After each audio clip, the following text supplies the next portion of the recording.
right back with more from DCB Live. What's up? Coming up next, sci-fi guru Chris Finley.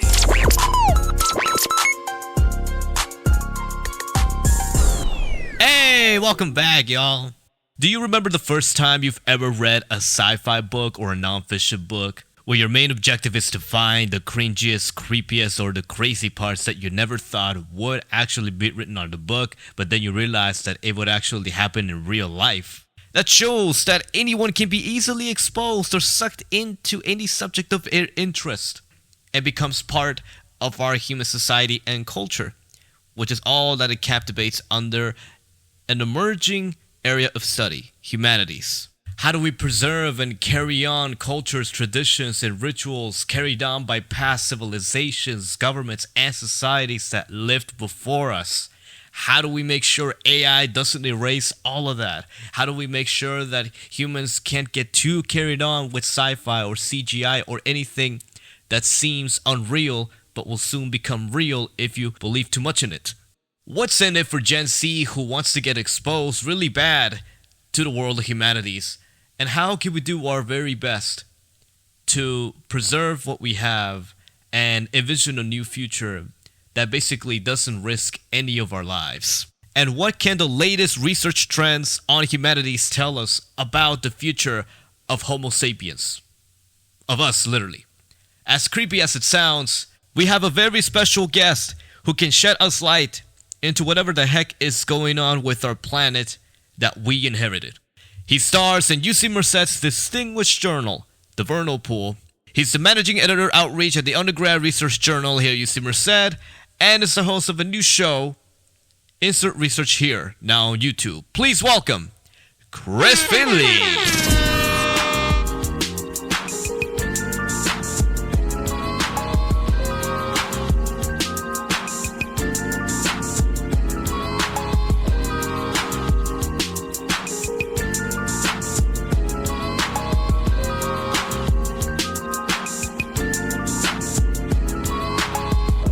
Thanks for being here. Thank you so much, Jeremy. I'm very glad to be here. Thanks for having me on.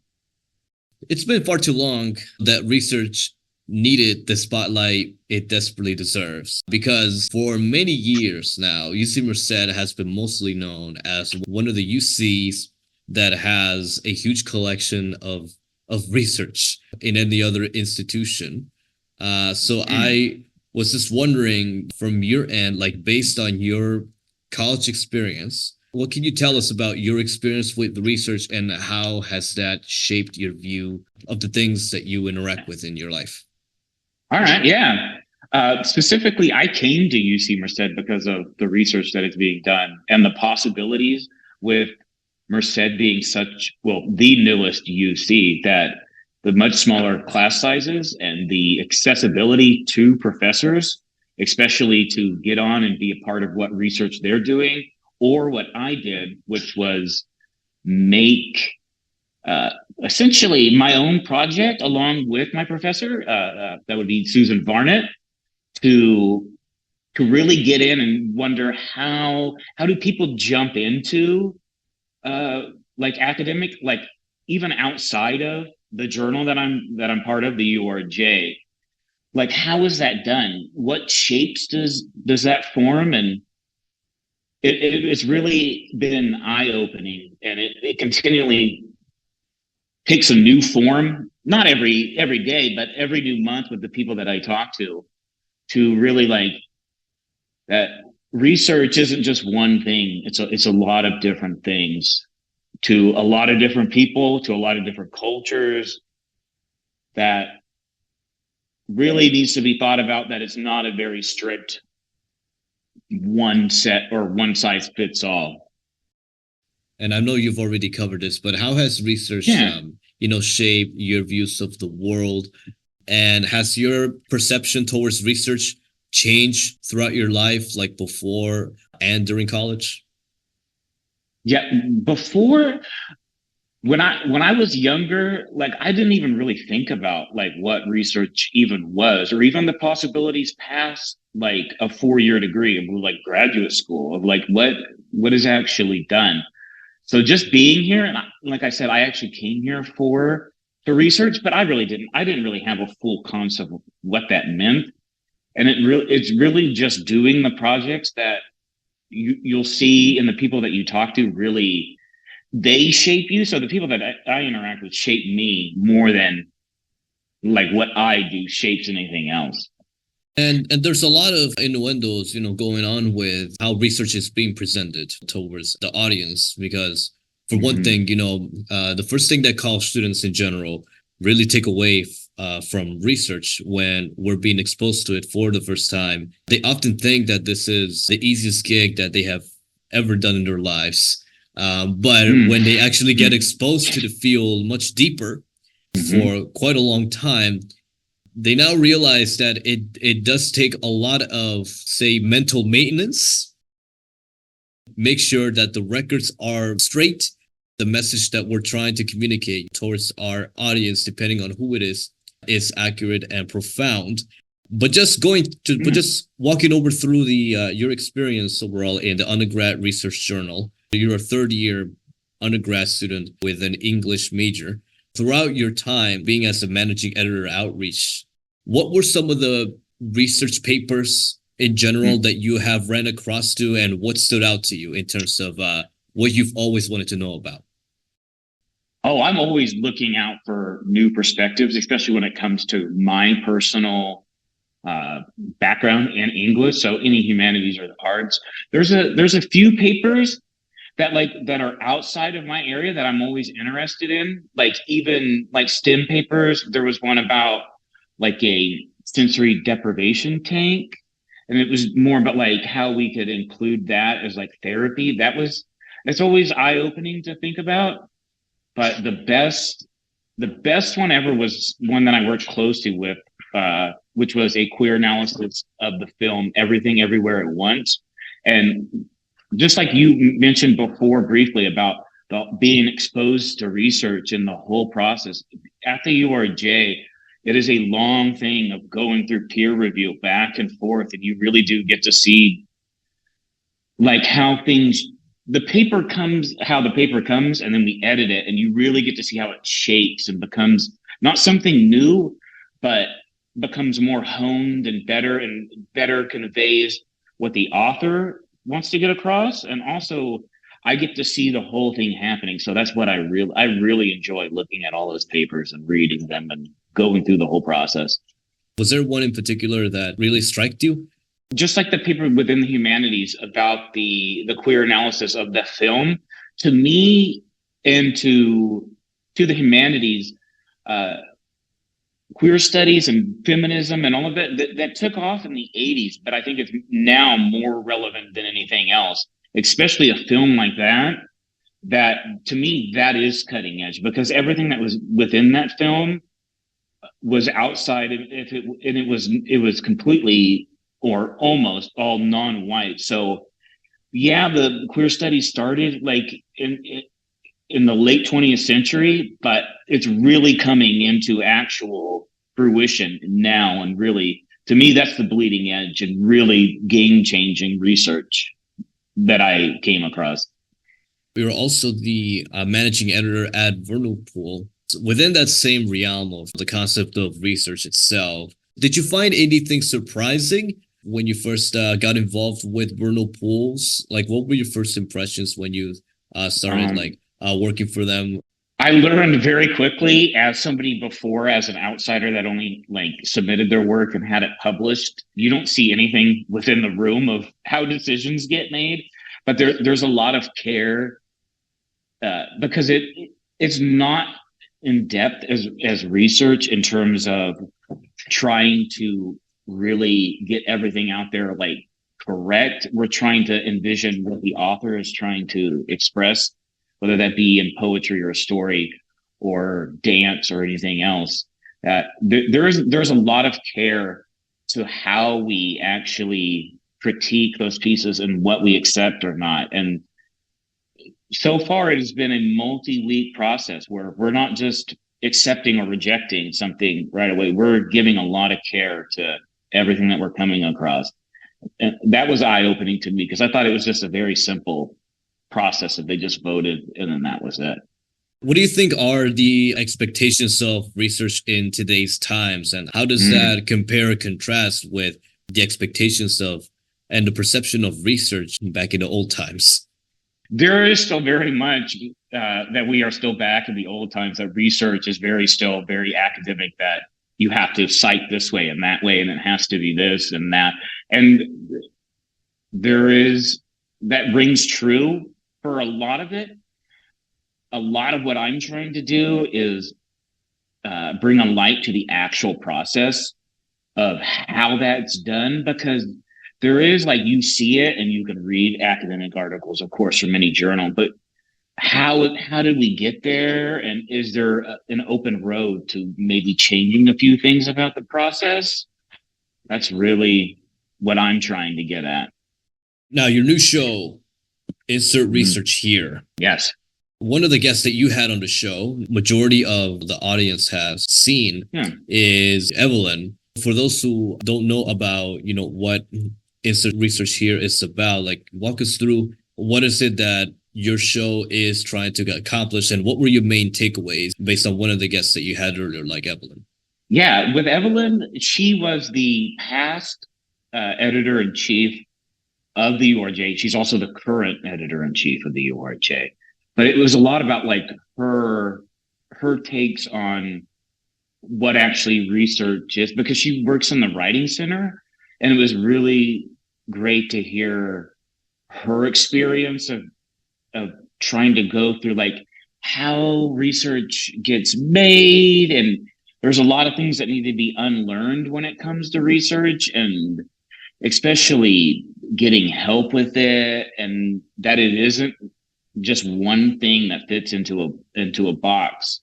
But it was a lot about her experience with that, and running the actual URJ in the effort to get more people to see what the actual URJ is about and to be a part of it, and that you shouldn't be, and this goes on to the next guest too, that you shouldn't be afraid to submit your research. I mean, if it is a no, then it is a no. And of course, a no hurts everybody that goes through it, especially if you worked really hard on it and you wanted to succeed, but you have to go through the process no matter what. And that is the main takeaway, and actually across all 3 episodes, that you really need to put yourself out there, and that this particular university, we have such small classes and professors that are approachable, that you need to go to their office hours with your work, or even propose your own work, like my own project. You need to get out there and propose that, because we have research in a box, and the only way to get out of that box or change the box is that you have to interact with that box and open it or destroy it, or get rid of the box completely and make something else. It does seem to me there are a lot of college students out there who really have been thinking about exposing their ideas into UC Merced as their safe space for knowledge here. At one point, we run across, like, various doubts, like whether or not the research that I have done is valid, right? Like, despite following the steps and the procedure needed to ensure that your research paper is as succinct and profound as it is. What do you think is still missing, when it comes to the research opportunities here at UC Merced? Is there something that you would look forward to seeing UC Merced improve in terms of the way, like, research is being provided? Oh, yeah. That would be inundating the URJ with actual submissions. We should have more submissions that we feel like we can't even get to all of them. I'm not saying that there is an entire lack of them we get per semester, but I know that people are writing papers and they have ideas. They're just not submitting them. I would really like to say that we're full and we just can't look at any more papers, because I know, the work is being done. So I would really like to, as bad as it seems, to actually have to turn things away, to turn papers away. That is the one thing I want. If you had the chance of presenting your own research paper, what do you think it would be about? I had a paper that was like 10 to 15, but I didn't think of actually submitting it. But if I actually did, it is on a sci-fi, but also it fits under the genre of weird. It is called Annihilation by Vandermeer. And it is more about through narrative. It's not quite an extraterrestrial alien or entity, but what I was working on was how is it that we could possibly incorporate other perspectives, but not other perspectives from you seeing out, but actually absorbing that perspective of you taking on a new it would be actually a new pronoun that I was working like it's no longer an I, but it's a we, because you would be like you would be two entities in one body. It's a lot. It's very English heavy and more how stories are being told and presented. But my main idea that I was trying to get across in there, and that I would want to get across, is that to get beyond, we're actually going to have to get beyond. We're going to have to transcend into that kind of area. We'll be right back with a quick commercial. You see that? That's like the gap in my health insurance. Gap in your health insurance? It didn't cover everything when I got hurt. Good thing I had Aflac. The cash I got from Aflac helped pay for medical expenses, groceries, rent. Really helped close that gap. Get help with expenses health insurance doesn't cover at Aflac.com. Wish we had Aflac on our team. You can.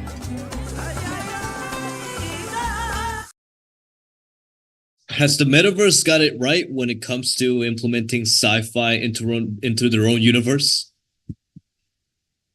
It is possible, like, because we have like, are you talking like more like avatars or like within the metaverse, or? Pretty much, yeah.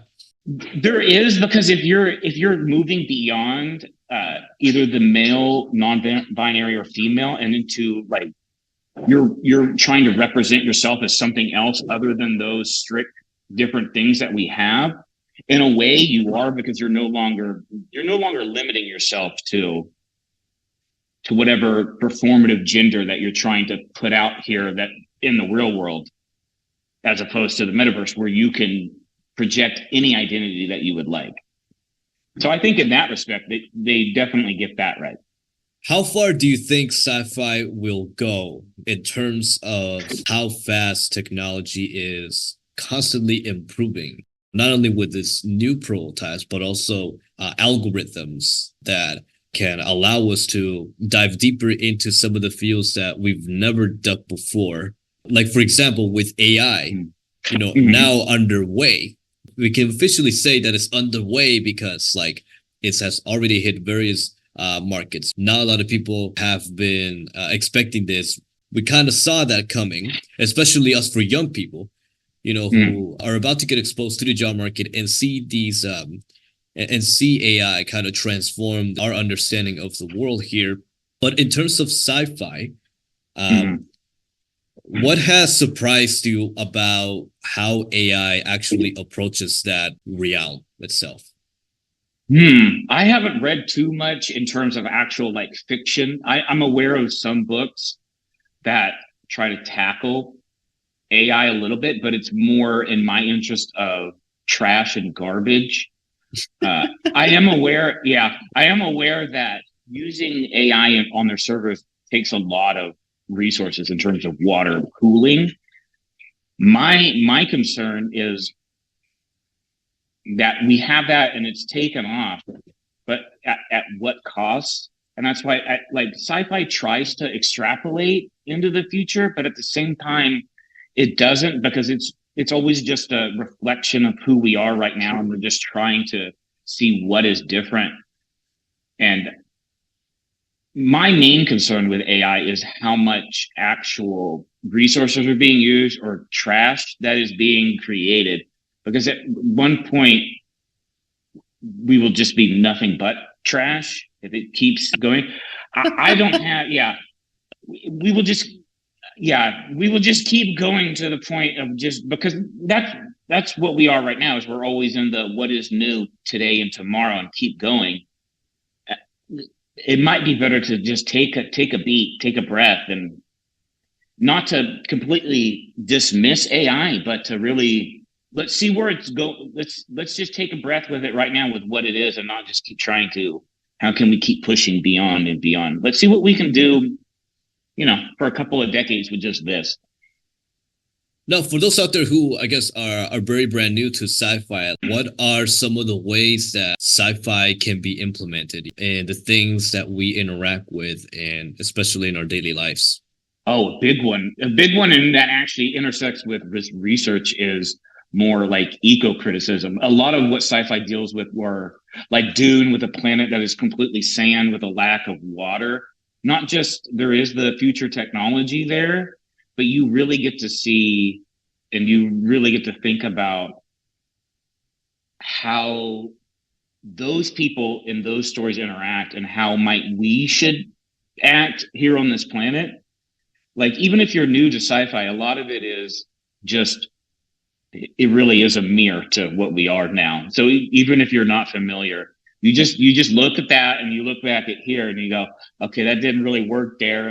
It might not work here, but it will expose you to what like nature is and what nature could be, or what a complete lack of nature could be, where there is the Foundation, where they have Trantor, that is a complete just metal mechanized system, which I guess you could push one step forward and that would be just a completely AI planet, if you wanted to get into that. And how would that planet look like?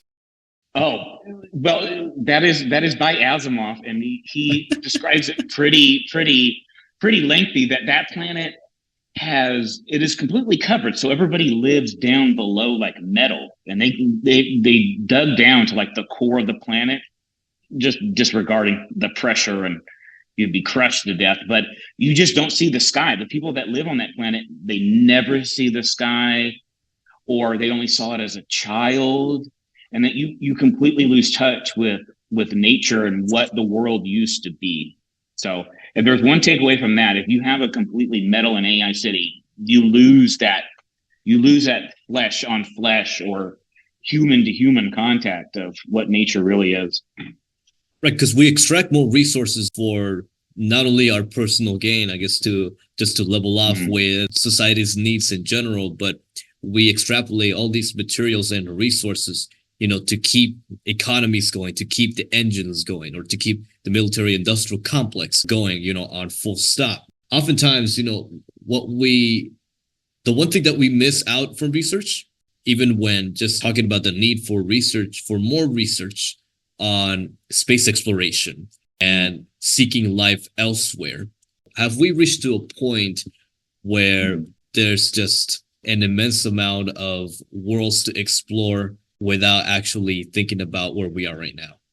Yeah, that is a takeaway that I get from outside of just like sci-fi, and just more of, there is always that push in research from like STEM, or just completely just focusing on one tiny area about solving either like a disease or a new machine for like kidney replacement or something like that.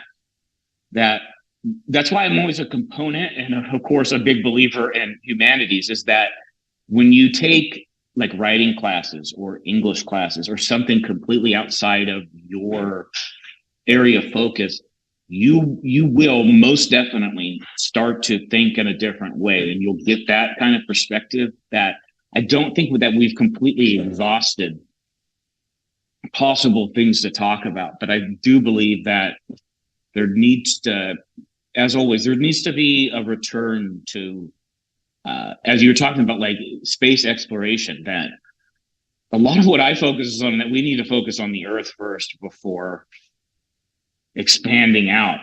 We need to perfect how the balance between humans and other creatures that live on this planet, and the trees to the plants, that we don't do one tiny thing and completely eradicate 50 other species in our goal of moving beyond, when we should be looking below and literally what is below our feet every single day. And the last thing before we go here, humanities is currently taking a toll in terms of how fast paced, the material is, for many people to get exposed to just learn about the past cultures of society and the beliefs and ideas and traditions that came along with it that's shaped our worldview, especially right now, when education in itself is kind of under jeopardy, when you have various platforms in various entities that are threatening to ban humanities from being taught throughout the education system. What concerns does that raise when a field like humanities is under siege of not being able to educate hundreds of thousands of people and want to learn more about how far humanity has gotten us through here? Right now, yeah, and especially in other states where there are books being banned, complete college majors just being wiped out from those colleges. I wouldn't go as far as that there is a complete censorship as there is in terms of like libraries where they're getting rid of books, but there isn't like, I'm not saying that there's actual censorship on the internet, that there is no resource if they're cut off like in those states. But at the same time, it does seem like it is being pushed in that way towards that. And of course, it makes me not upset, but I'm worried about the trend that it's going that way. But I know that I could personally only do what is in my circle of influence, and I try to push that circle of influence, of course, being on the show and everything else that I do in my humanities and learning, and how I want to continue that on into graduate school. That really, it's going to start with you, and it's going to start with you trying to connect with other people. And if you talk to those people and they're not able to, they have no idea about it, then I would say that that is your social responsibility to help them, to find that for them, to add on to and keep that chain going and keep moving that circle out and out. That we're in California, so we're very privileged here that not a lot of that is in danger, but outside of just completely moving from here to Florida or somewhere else to completely in person fight against that what I just spoke of is the way I see of really fighting to the bitter end of trying to keep humanities going. What more research should be done in terms of humanities? Because humanities, by and large, is a big field. Yeah, and this is very new, and this is once again, I'm trying to be on the cutting edge. Is the way that we interact with trash and waste and garbage. Not on a social level of the problem of how do we get rid of it, or how do we change the source to like atomic or something else, but on identifying with the trash and how much things that we are consciously buying and single use throwing away, not only to really think about using fewer of those items or just less things in general on the whole, but once you start thinking about that, you start thinking in a much larger way about how we throw people away in terms of people that have no homes, or sex workers, or people that like build stadiums for the Olympic Games and then are killed during that, of just how disposable that we think other people are. And to really bring that back to even a plastic water bottle, that it's helping us, but at the same time, that plastic's going to be here so much longer than we will be in the end. And I think really right now, thinking about the earth and how we interact with the earth, and just the nature and culture itself is really what needs to be expanded in the humanities area.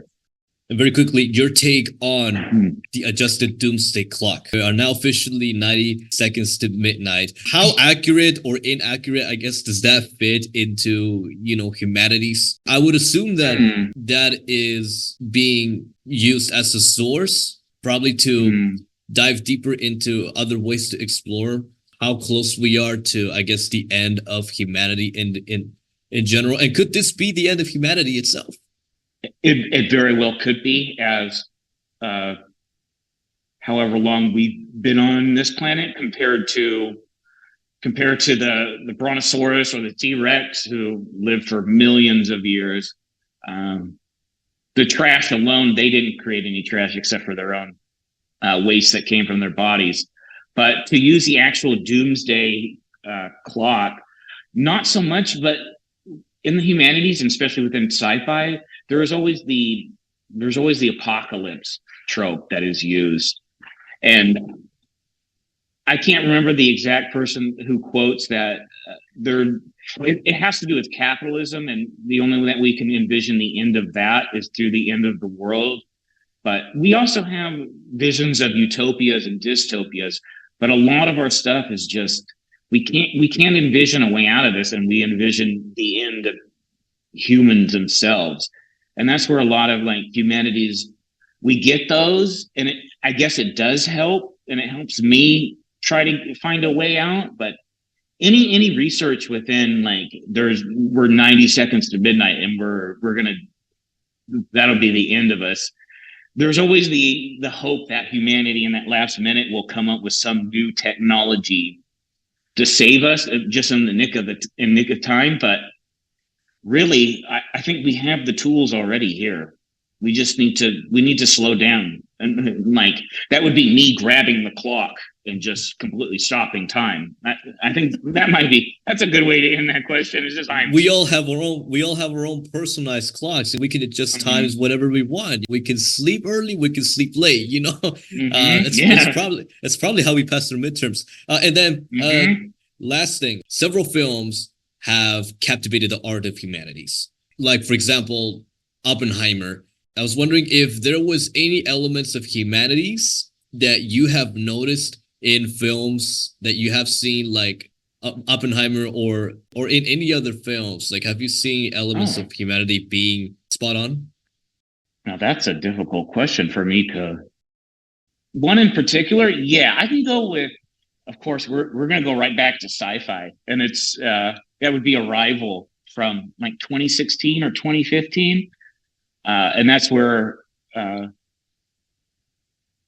some forms come to the planet, and then we attempt to talk with them, and eventually, of course, we try to blow them up, and we think that they're going to kill us, and we all have to unite. But that is the point, or a little bit of the point of the humanities. That has to be. The film is a hammer, and we are the nail in that we have to have some other thing come here for us all to unite. When we shouldn't have that. We have our languages, we have our art, we have our music. We have so much that is already here, and that in the film, hopefully you take that message, that because the message is about time and how we view time. To go back to your previous one, that really is about,